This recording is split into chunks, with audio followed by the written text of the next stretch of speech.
and welcome to Plowing the Past. My name is Kendall Motes and I am hosting these interviews to learn more about the agriculture history and the people that have shaped it in New Holland, Pennsylvania. Again, my name is Kendall Motes and I'm a sophomore student at Ithaca College. I'm a Grassland FFA alumni back in the year 2023, so I'm just here to learn more about the history of the FFA program I was a part of, but also all of the people that have shaped it, and I aim to try to educate people through these interviews. We're pleased to spend some time this morning with Brian Martin, who is best known for his role at Weaverland Mennonite Church. This morning we're just going to pick his brain a little bit to learn a little bit more about FFA and where it took him throughout his life. So, Brian, could you just tell me a little bit about your FFA experience and why you got involved in FFA? So I had an older brother 2 years ahead of me, and he would have graduated in '79. And grew up south of New Holland, small farm that we grew up on. Had some horses and sheep and so forth. But yeah, so my brother was involved, and it was just a given that I would be part of FFA, just growing up as we did. And saw my brother engage with it, and so that's how ninth grade came. When we enrolled for classes, it was a no-brainer, gonna check production agriculture. Okay. What were some of the key moments in FFA in high school that you're never going to forget? Wow, there would be a lot of them. Certainly the camaraderie of students yet today that were my peers, still some very, very close friends. I remember in our ag class, we had all these pictures surrounded the room of all the former Keystone Award winners, all the officers, state and national officers. And I always found that really inspiring. These are leaders who preceded me, who went through the same program. And so that was always very inspiring. But the classroom time, the competitions, going to Kansas City, those kinds of, it just built community. Yeah. And it's how I would describe it. And we sat at lunch together. You know, it was just a community the whole way through. Yeah, I was just telling Lloyd, who I just had interviewed with, that some of my best friends came out of the FFA program that I still hang out with, still talk to almost every day today. So even though we are 2 years graduated, I foresee us being friends forever. Do you feel the same way with some of them? Absolutely. Still am friends with some 40-some years later. You know, it's incredible. I don't know how many years, class of '81, so that's a long time ago. Who were your ag teachers during your time there? So I had primarily Clifford Day, Mr. Day, and also for my ninth grade year, I had Bob Woods. Okay. And then I think he might have transitioned a year after when I was in 10th grade, but had Bob Woods and Cliff Day. Okay. Now that was in production ag, that's when they were two different, you had environmental ag and production ag. I was in the production ag side of it. Okay, so you are the first person to bring up the two different sides that FFA had. Would you be able to talk a little more and kind of help us understand? Sure. So, yeah, the production ag had a much more focus on production agriculture as opposed to environmental, wildlife resources, and et cetera. And then it was a double block, so it was a double class, 5 days a week. And that was a chunk of your day. And of course, it was out there in the ag wing over there next to where the wood shop and metal shop were. But we spend 2.5 to almost 2 3/4 hours there every day. So it's a chunk of my life spent in that wing. And you did that all 4 years? Yes. Okay, wonderful. Well, I take that back. I graduated early. Back then you could graduate in 11th grade, so I graduated as a junior. So 3 years of that. That's right. Okay, lovely. And were there mixing of the environmental? Like there were no mixing? Okay. No, I'd say back then there was clear silos, if you Okay. will. It was kind of an us and them.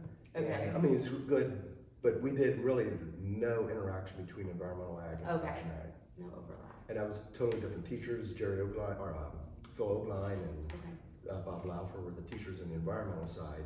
Oh, Cliff Day and Bob Woods taught on the production ag side. That's right, because there was a day when there were 4 ag teachers. That's right. Okay. Yeah. Because my senior year, we had like a long-term sub for like part of the year, and then we had like one of our ag teachers. And oh my gosh, I don't know, one ag teacher is nuts. How do you go from 4 to 1 for a little bit? Yeah. So that it takes a village to have an ag program. Can you talk about your favorite activities or competitions you had in the FFA? Yeah, so I know my favorite activities certainly would have been just being in ag class every day.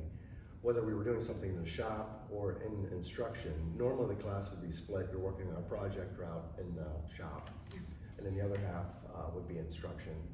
That was always I learned so much. I still have some of my books and stuff through woodworking and through our metal work that we did out there in the FFA side. But I would say the competitions,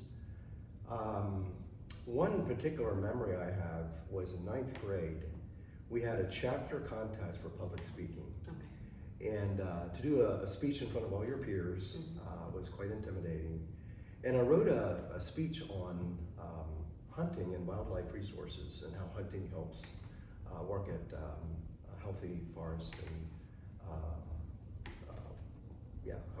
healthy woods and forests. And anyhow, long story short, I won first prize in our chapter. And Bob Woods gave me a trophy that I still have to this day. And I went on to the county and I totally bombed. I mean, bombed. I think I came in last place. I think we've all had that experience where you do super good at the first level and then you moved into and but it was amazing. Incredibly formational for me. Yeah. To hear the affirmation of my ag teacher, that meant a lot. Yeah.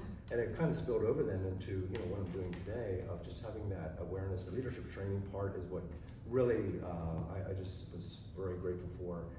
And then also I was on the state-winning parliamentary procedure team. Okay. That was Cliff Day's forte. Yeah. We had a great team. I can still name all my members that were on the team with me. We went to state, went through the local, the county, the region, area. I might have got the order out, and then ultimately onto the state. And we took first prize, and that was like winning the Super Bowl. Oh, I was sure. Yeah. What year were you when you did that? Sorry, that was probably 1979. Okay. So you would have been a sophomore? Yeah, pretty sure I was a sophomore. Yeah, when I did that. Wow, that's awesome. And did you have freshmen and juniors on the team with you as well? No, they were all sophomores. They were all class peers. That's amazing. Yeah. That's really good. Yeah.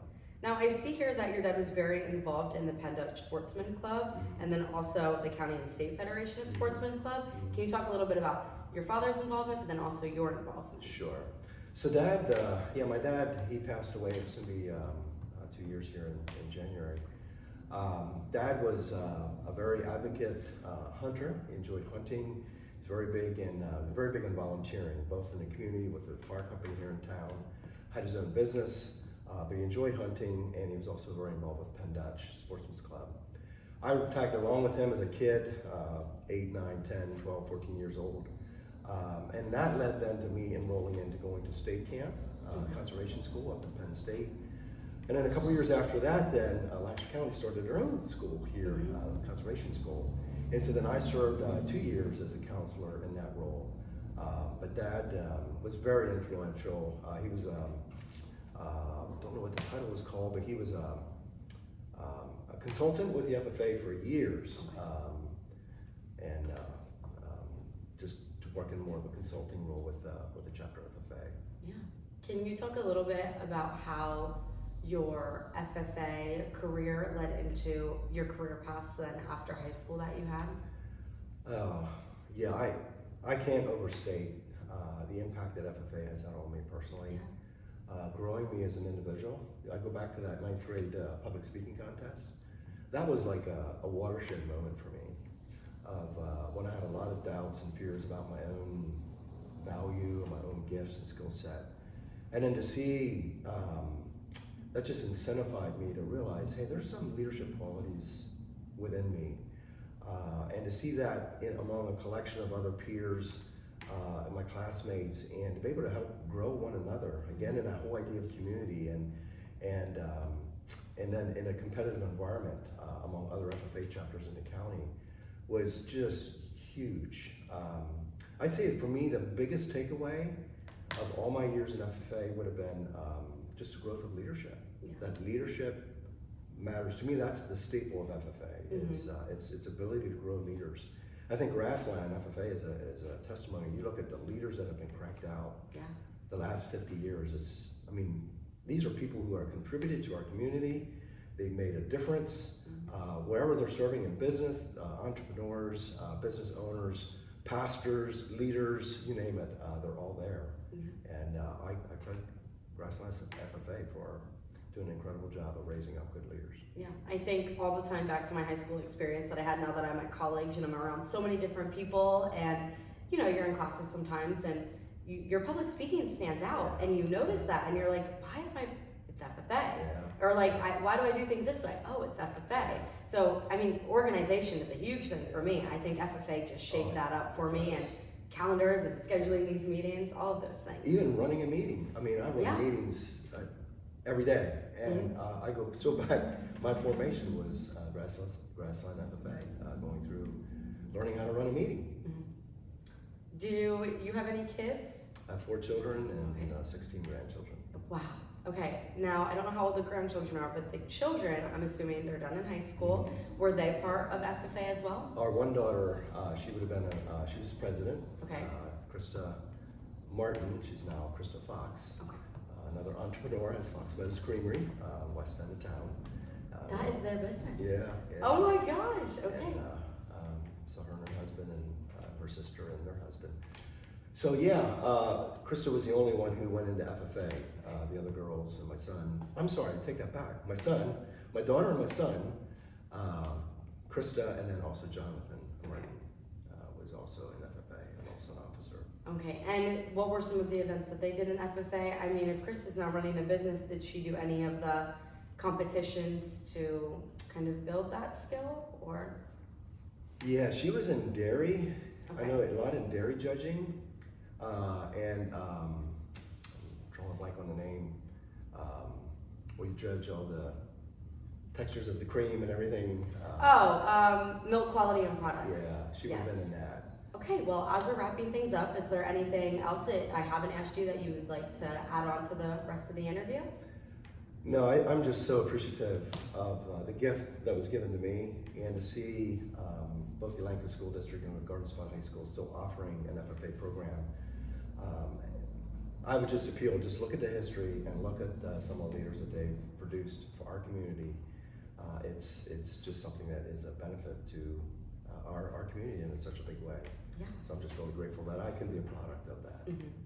Thank you so much for talking to us today. Thank you guys all for watching. Stay tuned for more Plowing the Past videos just to keep updated on agriculture's history in New Holland.